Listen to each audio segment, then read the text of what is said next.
Hello and welcome to Hamilton, the podcast. I'm Vinton Bayne. And I'm Robbie Hurlocker. We're happy to have you with us today as we share some of our excitement for Hamilton, an American musical written by Lin-Manuel Miranda. So, Vinton, how do you feel about a hip-hop musical based on the life and times of the first Treasury Secretary of America? If you had asked me that just a few months ago, my answer would have been, what? And most likely, why? And that's exactly the response I get whenever I share this around the dinner table with family or across the coffee table with friends. I've been in no fewer than 5 coffee shops around Oklahoma City singing the entire first song for a friend just in the middle of this coffee shop. And these aren't planned performances. Oh, no, not at all. I'm just sitting there surrounded by strangers looking to one of my friends in front of me saying, you need to love this thing that I love. And so I'm like, listen to me. How does a bastard orphan, son of a whore and a Scotsman, dropped in the middle of a forgotten spot in the Caribbean by providence and poverty and squalor, grow up to be a hero and a scholar? The $10 founding father without a father got a lot farther by working a lot harder, by being a lot smarter, by being a self-starter. By 14, they placed him in charge of a trading charter, and I keep going through the whole song, and then I try to start the next one too, but I usually lost him by then. So with how enthusiastic you are about it, that raises the question, how did you get into Hamilton, the musical? Well, I got into Hamilton. My good friends, James and Rebecca, my college roommate and his wife, sat me down a little over a year ago and said, you need to watch this video from about 2009, give or take, where Lin-Manuel Miranda is standing in front of the Obamas at the White House at this poetry night. And he says, I have this idea for a concept album and a hip-hop album based on the life of Alexander Hamilton. And everyone chuckles. It's like a weird thing. And he says, I want to start rapping this thing for you. And he tells this story through a hip-hop song. And it ends up becoming the first song, the prototype for the first song in the musical. And it just boggled my mind because I knew nothing about the story of Alexander Hamilton before listening to that musical. Yeah, just to emphasize how absurd it was to pick Alexander Hamilton to do this with.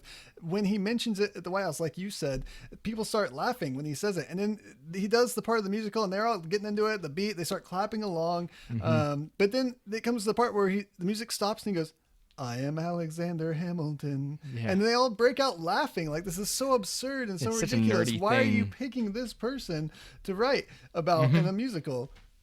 Yeah, but once you understand his story, you understand that it makes perfect sense. We both have sat down with bad history teachers before and bad history textbooks where you're just told this date, memorize this name, look at this war that happened at this time period.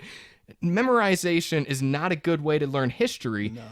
But when you learn history in a story, you really start connecting with the people and the people that are being shared. Like our friends at the Story Wonk podcast will tell you that all good stories are driven by conflict, and no founding father knew conflict more than Alexander Hamilton. This guy wouldn't shut up. He found beef with Thomas Jefferson, James Madison, John Adams, George Washington every now and then. He had the reputation for being George Washington's puppet master, but they didn't agree all the time. This guy was surrounded by conflict throughout his entire life.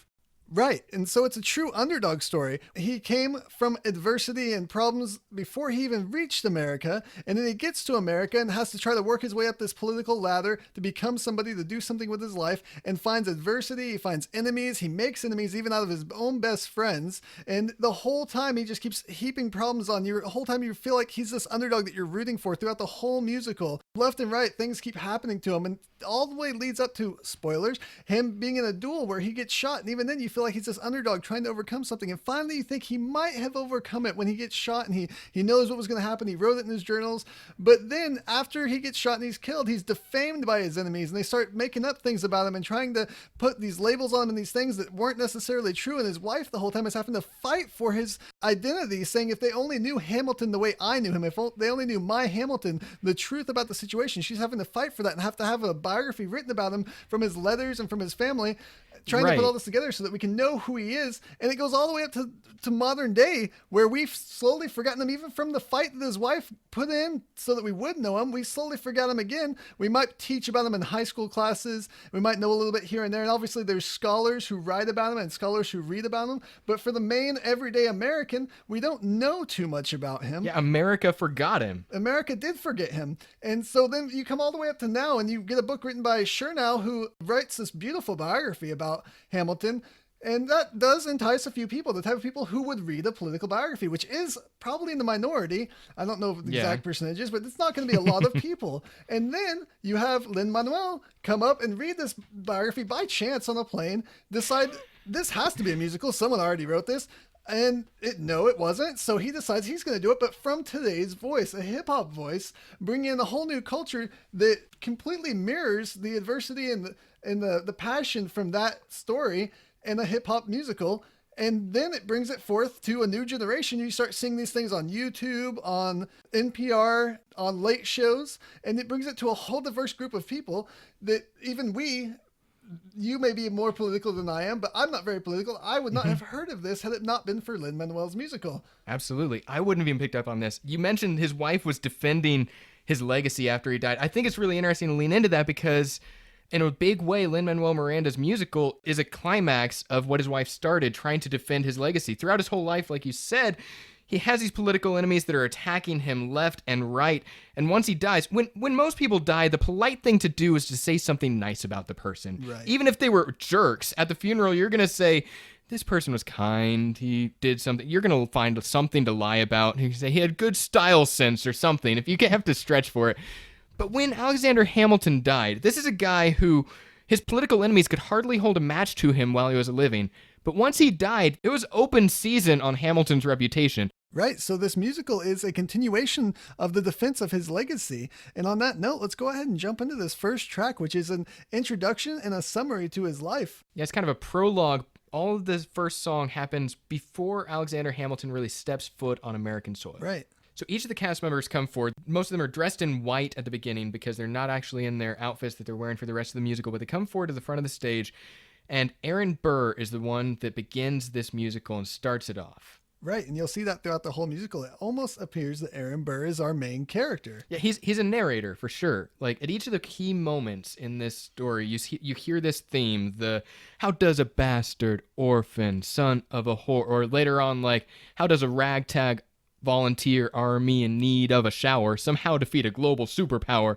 Right, so you have those questions that bring up the absurdity of this whole musical even. Like, how does someone who came from such humble origins, and more than humble, disastrous origins, absolutely, come to America, become a founding father, become the guy on this $10 bill, and become such a powerhouse that created a lot of what our nation is today? Yeah, so right at the beginning, you see this highlighted, and it's really a blight on Alexander Hamilton's parentage from the very beginning. A lot of his enemies are really obsessed with the fact that he is a Creole bastard, in the words of John Adams later on. And they don't let him forget that he was abandoned as a child and that he was orphaned by his parents, and he doesn't have this broad parentage that a lot of the founding fathers got to grow up with. They got to grow up in privileged plantations, and Alexander Hamilton grows up on the streets of St. Croix. Right. And it mentions that his mother was a whore. And that's not necessarily a truth about the way she lived her life, but more so a legal declaration forced on her by her first husband. Yeah, her first husband accused her of adultery, and we don't really know. She wasn't allowed to defend herself, so it could be that it was a valid accusation, could be that it wasn't.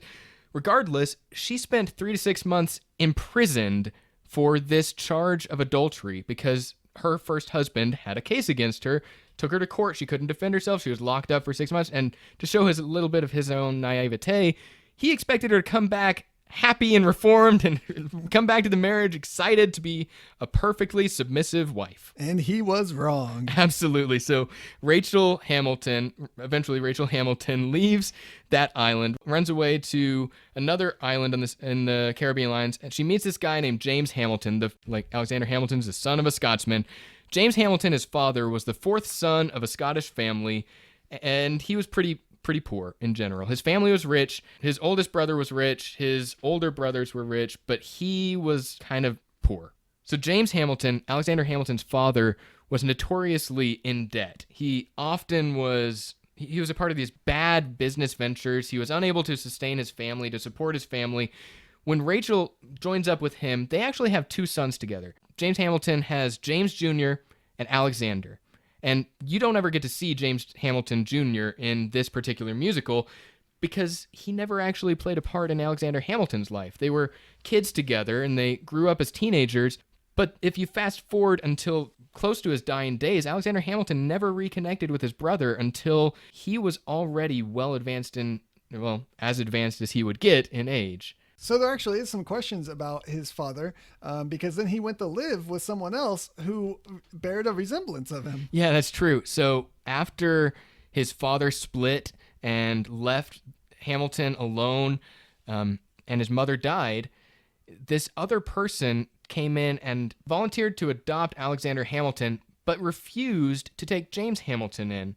And there are a lot of historians that question whether that's because Alexander was actually his legitimate child and not the child of James Hamilton who abandoned him. Right. And unfortunately, we don't have any pictorial reference to know this ourselves. We just have the writings of people saying that they looked an awful lot alike. Right. There are plenty of journal entries and letters that are shared back and forth. People that, like one of Hamilton's employers early on, marked about this particular resemblance. It was like spitting image of this guy that took him in. It was interesting.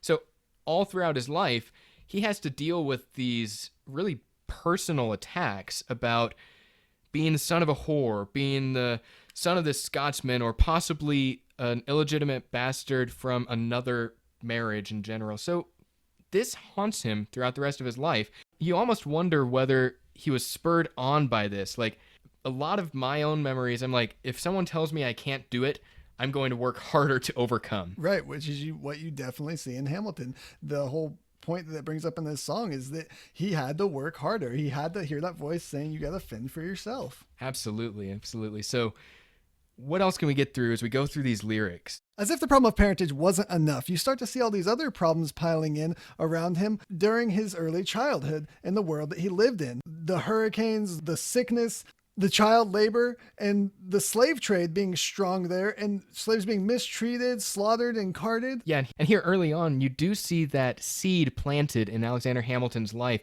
the seed that grows into the full-fledged abolitionist that he becomes as he grows older, and he consistently is opposed to slavery. Right. So he gets a job clerking for his late mother's landlord, trading sugar cane and rum and all the things he can't afford. So it kind of brings up that point where he's a penniless worker. Yeah, and he's a child laborer too. Yeah, he's not old enough, especially not in our current United States, to be working. Absolutely. That's actually something later historians have looked back on and criticized him for, is that he set up a system of capitalism that he honestly thought children should be allowed to work at an early age, not because he was in favor of forcing children into slavery or child labor, but because he believed in making America into a meritocracy where someone like him, who had a deadbeat dad and a dead mother, could come into their own and take a job at an early age, learn a trade, become an apprentice in this trading industry, and actually make something out of his life. Right. So he does this as a child, starts working and starts doing things. At this point, he's bringing in all these books. He's learning. He's reading all these things, and his mind's growing. He's starting to write for the first time. And he writes a poem, right? Yeah, he writes a poem and gets it published in the newspaper. He writes a poem about this hurricane that came into this region and kind of devastated their island. And so this goes around and people start reading it and they start realizing there's something special about this kid. And I know the world I live in, there's a lot of people doing a lot of special things, but you have to be doing something really special to get a whole community to come around you and start raising money as they do here to send you to a mainland to further your education and make it possible for you to go do something with your life. Yeah, and here you get to see one of the first major themes that comes into Hamilton the musical, where you see that if you try hard enough, you can overcome the odds. You can overcome your situation, that there is such a thing as privilege and disadvantage in life. Hamilton started off at a big disadvantage coming from behind, but he believes throughout his whole life that he can write his way out. He can write his way out of trouble. He can write his way into success, and he can start doing something with his life. He never gets discouraged. He definitely gets knocked down a few times, and we'll see that as we go throughout this musical. But early on, he has this ambition and this drive that no one would look at him and say, you know what, if you just laid down right now and just gave up and decided to stay in this trading industry and just work this one job for the rest of your life on this British colony, you would be fine. But that said, that's not who Hamilton was. Right. And so his community decides, it would be best for him if they could raise the funds and send him to New York. In New York, you can be a new man. Yeah, the chorus is swelling and everything's getting louder and louder and everything's building up to this point where they are emphasizing that no matter what has happened to you before, you can start over in America. Right. And we did skip, and I do want to go back to when Hamilton first takes the stage. You have Lin-Manuel take the stage, and he sings that refrain that's going to come up over and over again throughout the musical. Alexander Hamilton. My name is Alexander Hamilton. And there's a million things I haven't done, but just you wait. And so that's really a great introduction to Hamilton from himself, from his own point of view. There's a million things he hasn't done. Just you wait. That'll come up again later. You'll see it when his parentage is questioned by a girl he thinks is cute. He says, well, there's a million things I haven't done. Just wait. And it's like, he knows he's capable of something. He knows he has something to give if people would just give him a chance. Yeah, this is the American dream at the beginning of Hamilton's story. Right. So he goes to New York. At this point in the musical, we stop the narrative flow to get introduced to a few of the other characters. And one of the interesting things here is that you have multiple characters played by the same actor. Yeah, Lin-Manuel Miranda, being the brilliant writer that he is, inserts a lot of double entendre into this song and throughout the whole musical, to where you see that the actor who plays Hercules Mulligan, a great character in the first act, he turns around in the second act and he plays James Madison. In the first act, the actor who plays Marquis de Lafayette, another brilliant actor, turns around and he is now Thomas Jefferson. So when you hear the phrase, "we fought with him," you want to hear it two separate ways. You hear, "we fought with him." During the war, fought by his side. And then "we fought with him." In cabinet battles and in political debates. Yeah, these are his comrades at arms and his political enemies. So that phrase, "we fought with him," is meaningful. The next phrase, "me, I died for him," was uttered by the actor who plays John Laurens, the abolitionist best friend of Alexander Hamilton in the first act, who actually dies in one of the few songs that is not in the soundtrack. So it's worth pausing for just a second on this to say that almost every single word of Hamilton the musical is on the soundtrack. Because it is a hip-hop album and a hip-hop musical, you're able to sit down and listen to it straight through and hear almost the entire story. But Lin-Manuel Miranda decided that he would leave one song out for the sake of theatergoers. So when they come, they could hear one thing new. And they took out the death scene for John Laurens from the soundtrack. So this phrase, "me, I died for him," you get to hear it through the voice of the actor who plays John Laurens. Who is the same actor who plays Philip Hamilton, his oldest son, who then dies protecting his father's honor in a duel. Yeah, and in Philip's duel, it's almost a chilling foreshadowing of what's to come at the end of this story between Aaron Burr and Alexander Hamilton, because you see so many parallels between Philip's death and his father, Alexander Hamilton's death. So the next line we have here is by George Washington himself. "Me, I trusted him." And that's a big deal, because here you have somebody that we do know about outside of a musical or even reading a biography. We are all raised learning who George Washington is as United States citizens. Yeah, he's kind of the big deal. He's the venerated Virginian veteran that we've been waiting for this whole time, which brings up a point. I love the alliteration that's scattered throughout this musical. Lyrically, Lin-Manuel Miranda is just brilliant. You'll see this, we'll repeat that over and over again, I'm sure, but the alliteration that's scattered throughout this, like, our cabinet's fractured into factions, breaking down like fractions, or my favorite, meddling in the middle of a military mess. It's just beautiful lyrically, the way he gets into these things. Yeah, with the alliterations and the double entendres, you see that this musical is actually crafted like a masterful puzzle. When I first listened to it, I did not catch half these things. And now every time I re-listen to it, I catch more and more. And talking to you and talking to other people, it's like we all put pieces of that puzzle together, and you just think, how do you create something like this that has so many pieces that people can't even catch the first time around? Yeah, the community building aspect of what Hamilton the musical has become is just so cool. I can talk about this with my friends James and Rebecca. I can talk about this with you. I can talk about it on social media and find friends across the country that are in love with this. I actually visited New York City recently and stood in line for the lottery tickets to visit this because it's sold out for many, many more months. So I wanted to stand in line and get lottery tickets to join this. I didn't win, but I did find one of my Twitter followers in the line with me at Hamilton the musical. It was just fantastic to see someone that I'd never met in real life sharing my own excitement in exactly the same place as I am. And I'm an Oklahoma boy, who just happened to be in New York City that one day in the same moment. Right. And so talking about how much we loved him, the next line is me. I loved him. And that's coming from Eliza and Angelica. And the same actress here plays another two characters, Peggy and Mariah. Yeah, Peggy Schuyler, who's the little sister to the Schuyler sisters, and Mariah Reynolds, who eventually seduces and has an affair with Alexander Hamilton. It's the first sex scandal in American history. Right. So then you move on to Burr himself, who has been speaking a lot in this song, introducing himself and me. I'm the damn fool that shot him, bringing up the very ending of the musical about how Alexander Hamilton himself dies here at the very beginning. And on that line, I got my littlest sister, who was 10 at the time, to fall in love with Hamilton, the musical. I had to make sure she wouldn't shout this line in the middle of the grocery store and when everyone's surrounding her to say, I'm the damn fool that shot him. But it is such a brilliant line in this part of the musical because everything's been building up to this moment. He's the guy that started this musical. You're not really sure who he is yet.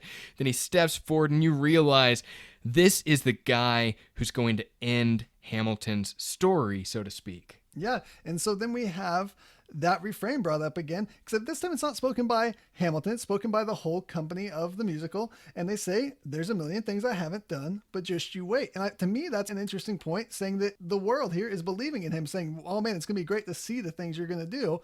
So then Burr comes back in and says, what's your name, man? Which is the response to people who are excited about Hamilton, like, who's this person? And then the company proudly proclaims Alexander Hamilton. And that's the end of this first track. Is the company itself, not just Hamilton himself, the whole company of the musical proudly proclaiming his name in excitement, like about the things that are about to happen throughout this musical and throughout Hamilton's life. And so you could classify this as the prologue to his story.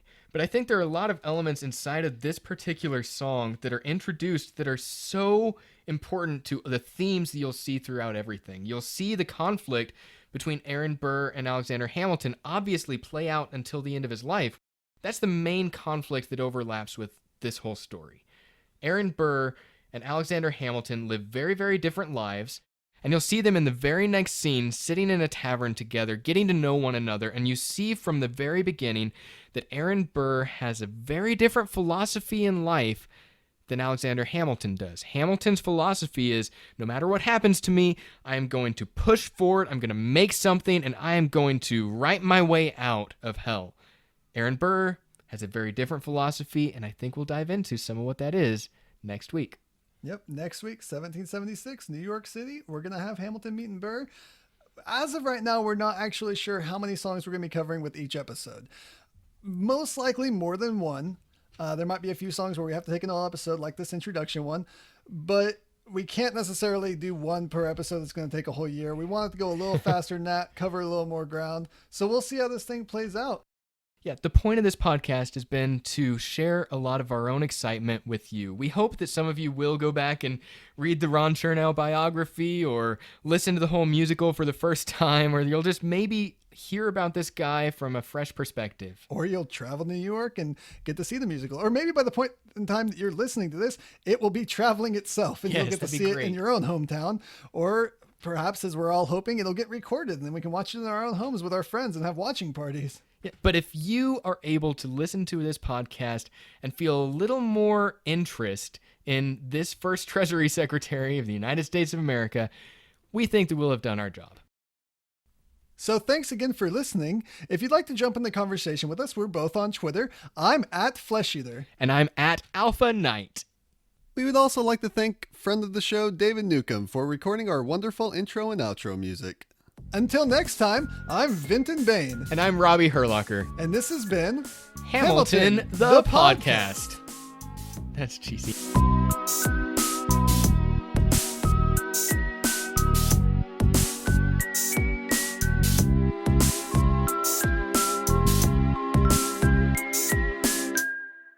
This has been a Graphomania production. To hear our other podcasts, head over to graphocast.com, GRAPHOCAST.com.